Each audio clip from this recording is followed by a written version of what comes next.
Yo Patalo, si la vidéo est floue, je suis désolé. C'est une péripétie pour vous tourner cette vidéo là.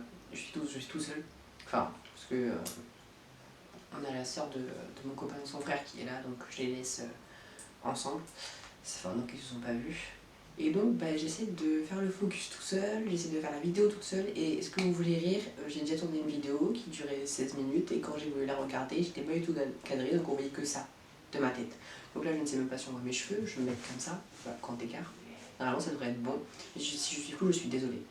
Et étant donné que j'ai déjà fait une vidéo de 16 minutes qui était donc intéressante, je vous racontais tout l'anesthésisme le rendez-vous, la journée de A à Z, mes péripéties, les petits problèmes que j'ai eu, le rendez-vous, les personnes que j'ai rencontrées, enfin voilà, vraiment tout précis en fait, comme une sorte de mini-vlog de la journée.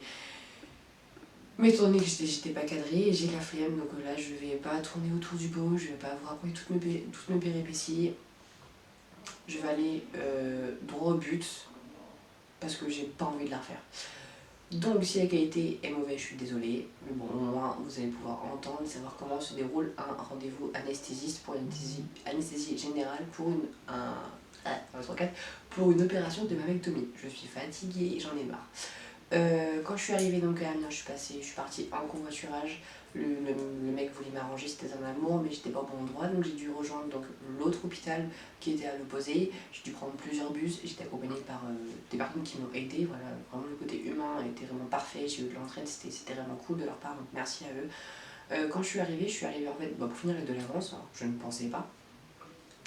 Donc je lui ai donné le papier qu'il fallait que je remplisse parce que quand j'ai reçu le courrier pour le rendez-vous, donc à quelle date, quel jour et je vais voir qui, dans quel secteur de l'hôpital, on avait une sorte de papier jaune pré-anesthésie où il fallait remplir notre nom, prénom, où on habite, l'âge, le nombre de clopes qu'on fume, si on a des allergies, si on réagit mal avec des médicaments, si on a déjà été anesthésié, si nos parents ont déjà été anesthésiés et comment ils ont réagi. Bon, ça je ne peux pas y répondre parce que je suis orphelin.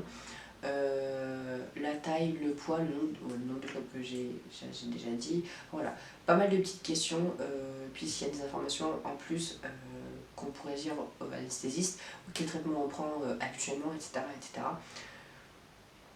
Et donc voilà, j'ai prévenu à l'accueil que j'étais là, etc. J'ai pu l'autorisation parce que j'avais vraiment envie, au bout d'une heure, donc je galérais. Et elle m'a pris avec un petit peu de retard, donc même si j'étais vraiment en avance, en fait j'ai dû attendre environ une demi-heure avant que l'anesthésiste me prenne vraiment en charge. C'était une femme, voilà, très gentille.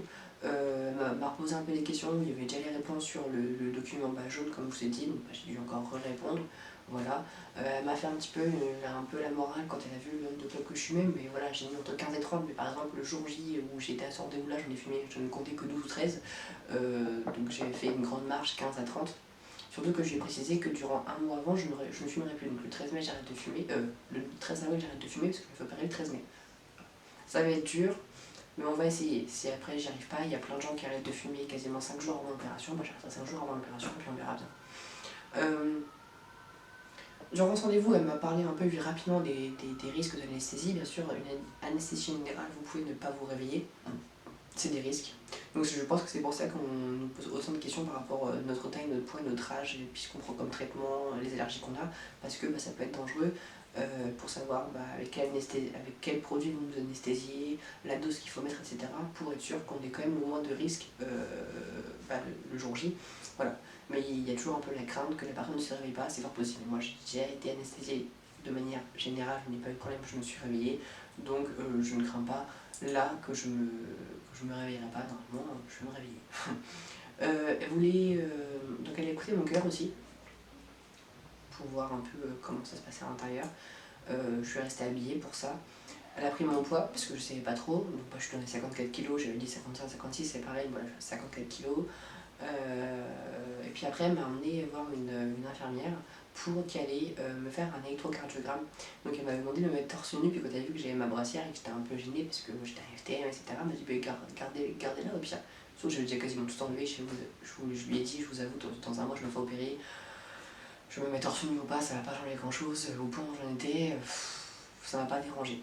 Donc elle m'a posé tous les petites électrodes pour écouter mon cœur, elle a pris ma pression, ma tension, donc j'étais une tension de 10, donc assez basse, mais moi j'ai toujours en ce moment depuis quelques mois, même des semaines, des années, une tension assez basse.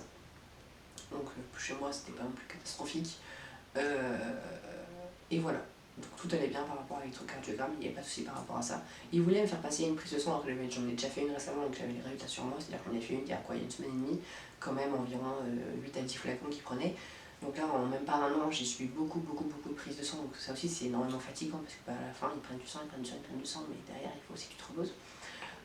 Mais j'ai précisé que j'avais changé de prénom et de nom, de prénom et de genre, et donc elle n'a pas voulu me la faire parce qu'elle veut que la prise de sang soit au nom de Emilien Viola, c'est le nom de mon dead name. Pourquoi je ne sais pas, parce que après tout, ce sera toujours le même sang dans le corps, je serai toujours la même personne, mais voilà, sinon si là mon changement de prénom est fait et que j'avais fait la prise de sang, il aurait fallu que quand je rentre à l'hôpital le 12 mai, qu'il me la refasse. Donc en fait le 12 mai je vais devoir subir une prise de sang pour que le lendemain je sois endormie. Donc je vous avoue que je risque d'avoir des bombes bleues sur un bras, à part s'ils font les deux, je ne sais pas. Mais voilà, donc prise de sang directement le 12 mai, et il y a un test PCR à faire, vu qu'il y a le Covid en ce moment, donc 2 jours avant l'opération, donc le 10 mai je refais un test PCR. J'en ai déjà fait un récemment, mais il faut en faire quasiment 2 jours avant pour savoir si ou non je vais rattraper le Covid. Et je pense que si j'ai le Covid, je pense que l'opération sera donc décalée. Donc priez pour moi pour que je ne l'ai pas. Mais comme je n'ai pas eu là, je pense pas que je l'aurai, parce que je vais faire attention. Geste barrière, masque, etc. etc. Et donc après avoir fait l'électrocardiogramme, avoir dit que j'aurais une prise de sang, m'avoir dit qu'il faudrait que je fasse un test PCR, parce que tu es revenu me voir quand j'étais cardiaque pour me dire oui, vous savez, il y aura un test PCR à faire. Oui, je sais, vous en faites pas, j'ai l'ordonnance, comme quoi je vais faire un test PCR 2 jours avant, vous en faites pas, je l'aurai. Donc voilà, j'ai pu partir. Donc en fait, le rendez-vous était vraiment très rapide, il n'y a pas à stresser, c'est pas non plus important. Voilà, sachez qu'il peut y avoir des risques de ne pas se réveiller, comme je l'ai déjà dit plusieurs fois précédemment. Mais voilà, franchement, c'est un rendez-vous, pas de stress, pas de panique, vous rencontrez juste la personne qui va vous anesthésier et c'est tout en fait, et qui va vous réveiller, c'est tout. J'ai pas grand chose à dire de plus par rapport à ce rendez-vous là qui s'est bien passé en globalité. J'ai été ramenée par 2 personnes qui sont venues me chercher, donc de Rouen jusqu'à Amiens. Merci, je vous love si vous passez par là parce que je sais que vous risquez de passer par là. Merci encore infiniment, c'était vraiment super, vraiment je sais pas comment je suis rentrée. Mais voilà, je pense que j'ai pas d'autres questions. Si vous avez des questions par rapport à mon rendez-vous de l'anesthésiste, ou même sur l'anesthésie générale, ou même des questions sur la transidentité, ou même des questions par rapport au monde LGBTQI+, ou même des questions de tout et de rien, ou même si vous comme moi, vous avez atteint de dépression ou autre, n'hésitez pas à venir me parler. Mon Instagram est ouvert à absolument tout le monde, je réponds à absolument tout le monde, même si vous venez parler du beau temps ou du cadeau que vous avez à votre anniversaire, je répondrai toujours avec le sourire, je serai toujours présent pour vous. Donc n'hésitez pas à venir parler, le lien de mon Instagram est en description de la vidéo. N'hésitez pas à la partager pour donner du soutien à des personnes qui se feront anesthésier, soit pour une mamex, soit même pour autre, soit anesthésié pour n'importe quelle opération quasiment. Que ce soit local ou général, n'hésitez pas à venir me parler, j'ai vécu les deux déjà par mon passé aussi, parce que j'ai déjà été anesthésié généralement. Et je pense que j'ai fait le tour.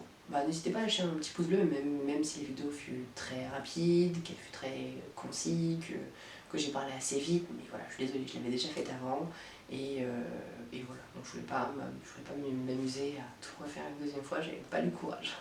La petite flemme, coucou. En tout cas voilà, lâchez un petit pouce bleu, ça fait toujours du bien de savoir qu'on est soutenu. Abonnez-vous si ce n'est pas le cas, et puis activez la cloche pour les prochaines sorties de vidéos. Je vous avoue que je ne sais pas quand est-ce que je vais en sortir une.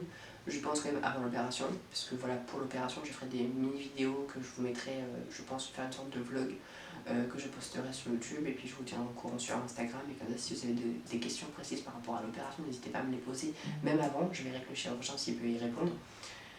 Je pense que j'ai fait le tour, donc activez la cloche. Et puis voilà, partagez la vidéo, je l'ai dit. Donc sur ce, essayez de passer une bonne fin de journée. Quand vous tournez une vidéo, ne faites pas comme moi, cadrez bien votre vidéo, sinon vous devez recommencer. Voilà, c'était le petit bonus du jour de comment tourner une vidéo sur YouTube. Puis essayez de faire le focus. Je sais pas si elle focus, je vais le voir au montage. Bon allez, sur ce, je vous dis, passez une bonne fin de journée, gardez le sourire, gardez la forme, et si y a besoin, je suis là. Tchuss.